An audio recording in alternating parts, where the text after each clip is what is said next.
Excelentíssimo senhor presidente Cidinho Santos, excelentíssimas senhoras senadoras e senadores e senhores senadores, vou falar sobre um tema que eu escolhi para tratar aqui no período que eu estiver aqui no Senado, que é de aperfeiçoamento da gestão pública, e quero registrar uma prática que é muito comum nas empresas eficazes, eficientes do Brasil, e que foi praticada aqui também no Congresso, no Poder Legislativo.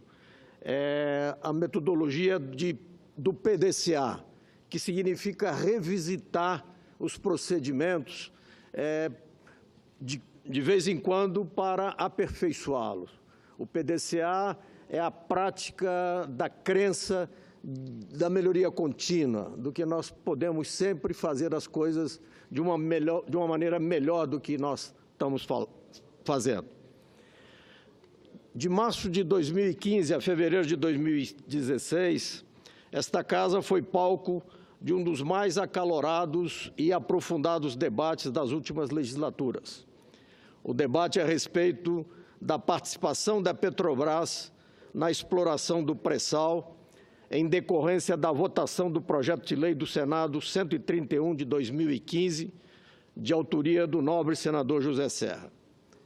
Naquela ocasião, defendeu-se que a recuperação da Petrobras e a reinserção do Brasil no mercado mundial de petróleo somente se tornariam viáveis caso afastássemos as exigências da empresa ser operadora única e de ter participação mínima na exploração do pré-sal. O argumento fundamental baseava-se numa premissa muito clara: petróleo bom é petróleo explorado. Ora, com a Petrobras vulnerada em sua capacidade de investimento, com a transição energética dos carros elétricos avançando em ritmo cada vez mais rápido, não fazia sentido preservar nossas reservas de petróleo para um futuro distante. E segue não fazendo sentido, senhor presidente. Um futuro que jamais pode chegar. As jazidas do pré-sal têm de ser exploradas em sua plenitude e convertidas em desenvolvimento econômico e social imediatamente, sob pena de cometermos um dos maiores equívocos de condução política da história do Brasil, um equívoco cujas consequências nefastas afetarão múltiplas gerações. Para o bem do país, o bom senso e a defesa do interesse nacional foram vitoriosos nos debates a respeito do PLS 131, de 2015. E a proposição do senador José Serra foi convertida na Lei número 13.365, de 29 de setembro de 2016. Senhor presidente, senhoras senadoras e senhores senadores, os fatos transcorridos desde a publicação da nova Lei do Petróleo comprovaram que a razão estava e continua a estar ao lado dos que votaram pela aprovação da lei. O Brasil conseguiu voltar ao radar dos grandes investidores do mercado de petróleo.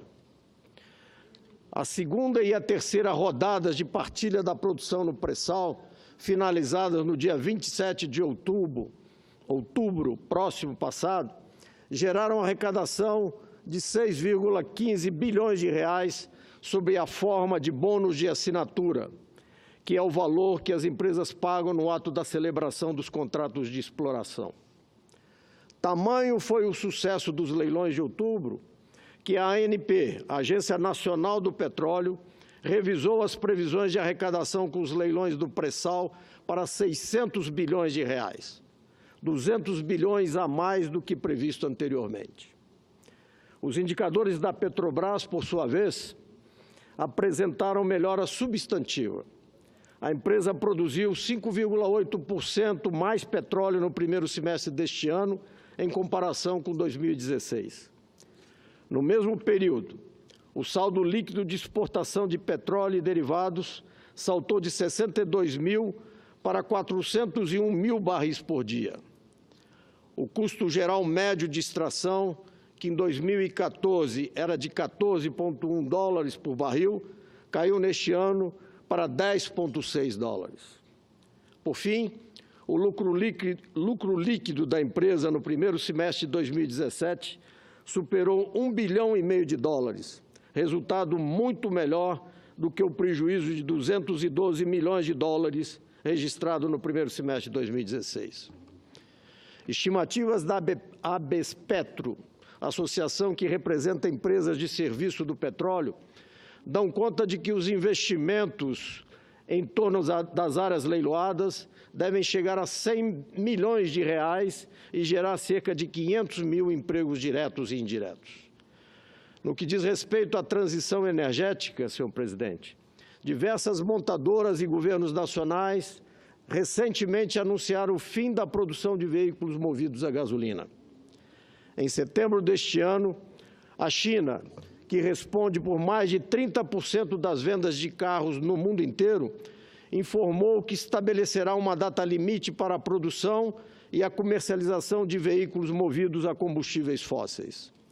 A Índia, outro mercado de grande potencial, não permitirá a comercialização de carros tradicionais a partir de 2030. A França e o Reino Unido farão o mesmo até 2040. No campo das montadoras, a Volkswagen produzirá até 2030 versões elétricas de todos os seus 300 modelos. E a Volvo afirmou que todos os carros que a empresa produzir a partir de 2019 serão híbridos ou elétricos. O cenário de fundo que se vai montando, então, é cada vez menos promissor para a extração do petróleo. Nas próximas décadas, a demanda certamente cairá, e, nesse caso, de nada adiantará termos uma das maiores reservas inexploradas do mundo. Se o pré-sal é importante para o Brasil, é especialmente importante para o meu estado, o Espírito Santo, que com muita honra aqui represento. Somos o segundo maior produtor de petróleo do Brasil, atrás apenas do estado do Rio de Janeiro. Os próximos grandes investimentos no Espírito Santo serão na área e contam, sem sombra de dúvidas, com o grande facilitador que foi a alteração na lei do pré-sal. Esperamos que, com novos leilões, a produção e os investimentos nessa importante e estratégica área sejam ainda maiores no Espírito Santo e no Brasil. Por isso, senhor presidente, senhores senadores, temos de fazer a escolha certa. Ou aproveitamos ao máximo os anos que restam da era do petróleo, explorando intensamente o pré-sal desde já, ou jogamos fora, em nome de verdades do passado, em nome de um fanismo tolo, em nome de um nacionalismo sem substância, jogamos fora esse verdadeiro passaporte para o desenvolvimento que é o pré-sal. Essa oportunidade, como tantas outras, vai passar, senhor presidente. O Brasil não pode, o Brasil não vai desperdiçá-la. Era o que tinha a dizer. Muito obrigado.